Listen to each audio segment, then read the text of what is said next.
வாக்கு வங்கி அரசியலை மட்டும் நடத்தி வரும் மம்தா அரசில் மேற்கு வங்கத்தில் எந்த பரிவர்த்தனையும் நடக்கவில்லை என்று நரேந்திர மோடி தாக்கியுள்ளார். மேற்குவங்க மாநிலம் சிலிகுரியில் நடந்த தேர்தல் பிரச்சார கூட்டத்தில் பாரதிய ஜனதா பிரதமர் வேட்பாளர் நரேந்திர மோடி கலந்து கொண்டார். பாரதிய ஜனதாவையும் தன்னையும் மதவாதிகள் என்று மம்தா கூறியிருப்பதற்கு பதிலடி கொடுத்த மோடி, தன்னை விமர்சிக்காவிட்டால் அவருக்கு சாப்பாடு செரிக்காது என்று கிண்டல் செய்தார். சேற்றை வாரி இறைப்பதால் தாமரைகள் அதிகமாகத்தான் மலரும் என்றார் மோடி. மேற்கு வங்கத்தில் ஆட்சி மாற்றம் ஏற்பட்ட போது அங்கு வளர்ச்சி ஏற்படும் என்று தான் கருதியதாகவும், ஆனால் அப்படி எதுவுமே நடக்கவில்லை என்றும் கூறிய மோடி, ஓட்டு வங்கி அரசியலை மட்டுமே நடத்தும் மம்தா அரசியலில் உண்மையான வளர்ச்சி எதுவும் ஏற்படவில்லை என்று சாடினார். வளர்ச்சி ஏற்பட வேண்டுமானால் மத்தியில் பாரதிய ஜனதா ஆட்சி ஏற்பட்டால் மட்டுமே முடியும் என்றார்.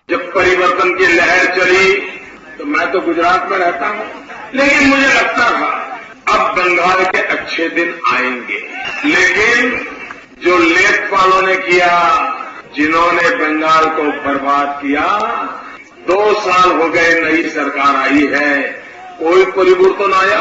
निराश करके इन्होंने निराश कर दिया, क्योंकि बेबी सत्ता में आने के बाद वोट बैंक की राजनीति में फिसल गए. आगे बढ़ो, ये जनता के साथ बहुत बड़ा धोखा हुआ है.